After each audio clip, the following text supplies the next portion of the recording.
Jadi sejak 2 hari launching sudah ada 4 pengaduan dari pelaku di berbagai bisnis ya. Isunya adalah pembiayaan, perizinan, perdagangan. Langkahnya apa? Senin bisa. Senin depan akan kita mulai panggil yang ngadu dan yang terlibat, pemerintahnya ya. Kita adukan dua sisi dan kita akan pecahkan masalahnya secepatnya. Dari di situ nanti saya akan ikut sidang, ya mimpin sidang gue ya. Saya akan mimpin sidang di situ. Ya pengadilan lah, pengadilan kecil supaya itu beres. Kan saya sudah bilang, saya udah sebagai hakim, saya tingkatnya udah tinggi, udah setingkat Abu Nawas.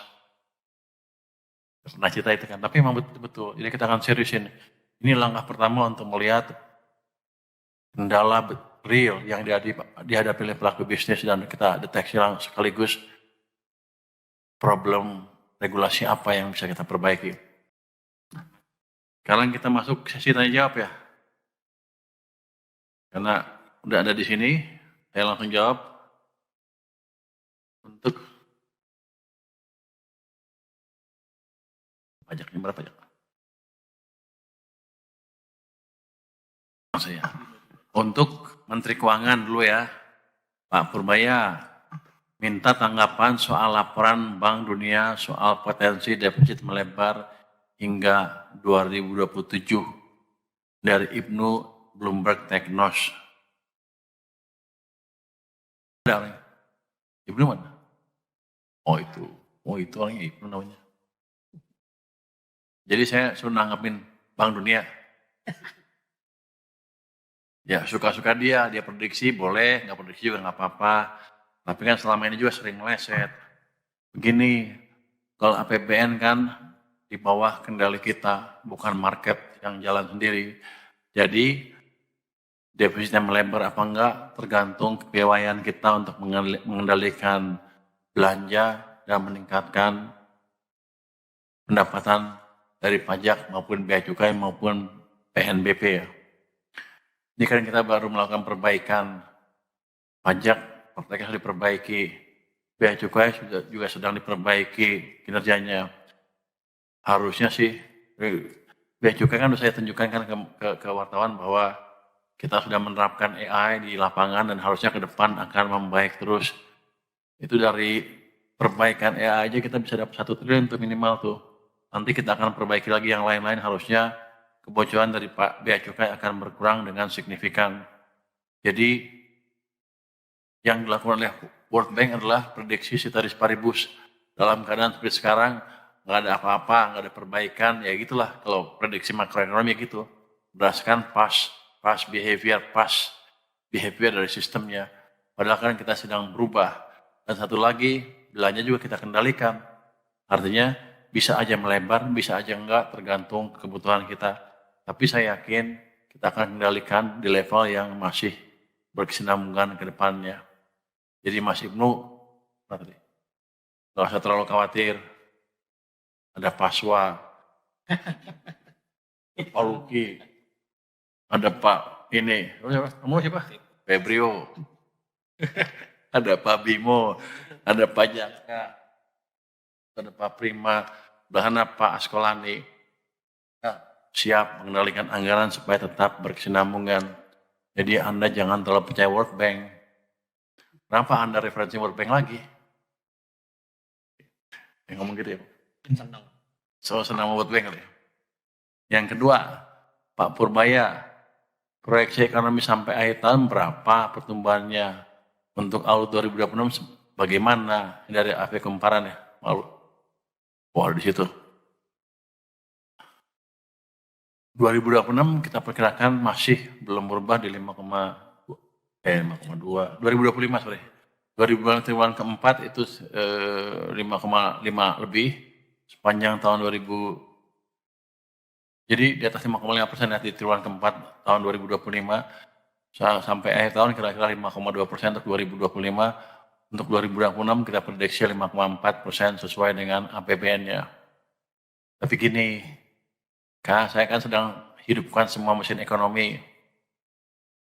Fiskal udah mulai jalan, moneter udah semakin sinkron,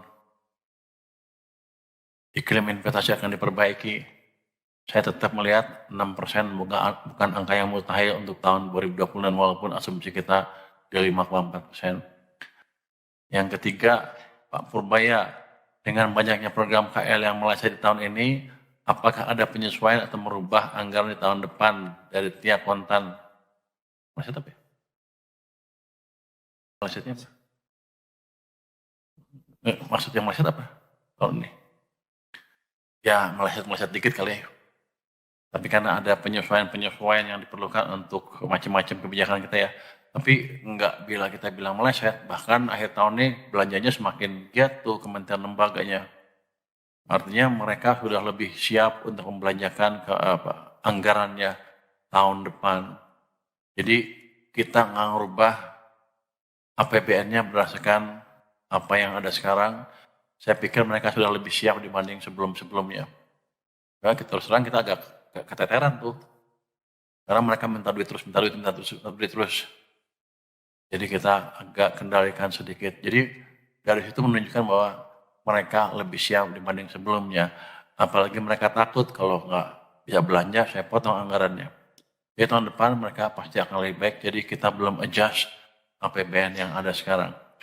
Yang keempat, Pak Menkyu, Satgas P2SP Pokja di Batangeng sudah menampung berapa banyak pengaduan dari pelaku terkait apa saja bagian langkah Pokja setelah ini.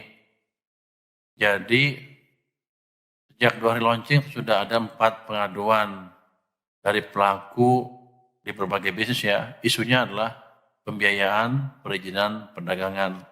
Langkahnya apa? Senin bisa. Senin depan akan kita mulai panggil yang ngadu dan yang terlibat pemerintahnya ya. Kita adukan dua sisi dan kita akan pecahkan masalahnya secepatnya. Dari di situ nanti saya akan ikut sidang ya, mimpin sidang gue ya. Saya akan mimpin sidang di situ. Ya pengadilan lah, pengadilan kecil supaya itu beres. Kan saya sudah bilang, saya udah sebagai hakim saya tingkatnya udah tinggi, udah setingkat Abu Nawas. Pernah cerita itu kan, tapi memang betul-betul. Jadi kita akan seriusin. Ini langkah pertama untuk melihat kendala real yang dihadapi oleh pelaku bisnis dan kita deteksi langsung sekaligus problem regulasi apa yang bisa kita perbaiki. Terus kelima, Pak Menkyu, mohon update sudah berapa tunggakan pajak dari 200 WP terbesar yang berhasil ditagih hingga hari ini dari Lola DDTC. Berapa? 14, 15? Berapa triliun? Sudah ada 13, sebentar Bapak. 13,44 triliun Bapak. Jadi 13,44 triliun dari 60 ya? Iya, jadi kalau relatif dibanding 30 November itu ada kenaikan pembayar pajak yang membayar atau mengangsur dari 109 ke 120 Bapak di posisi per 15 Desember. Kalau dari angka naik. Jadi gini, itu sebagian cicil, sebagiannya masih minta diskusi lah. Tapi yang jelas target 60T pasti lambat laun akan tercapai. Mereka tahu kita serius ngejar itu. Yang ke-6, Pak Menkyu, berapa outlook defisit APBN 2025 terkini? Apa masih sesuai outlook 2,78 PDB atau lebih lebar? Ini masih kita hitung kan angka masih bergerak terus. Kalau kita lihat sih kira-kira masih di dalam perkiraan kita semula. Jadi belum terlalu bergerak dari perkiraan yang pernah Anda pernah dengar sebelumnya. Mungkin itu dari saya. Silakan komen ke hasil. Pak Swa, bagaimana upaya Kemenkeu untuk mendorong belanja daerah dan pusat di sisa tahun ini dari tiap kontan?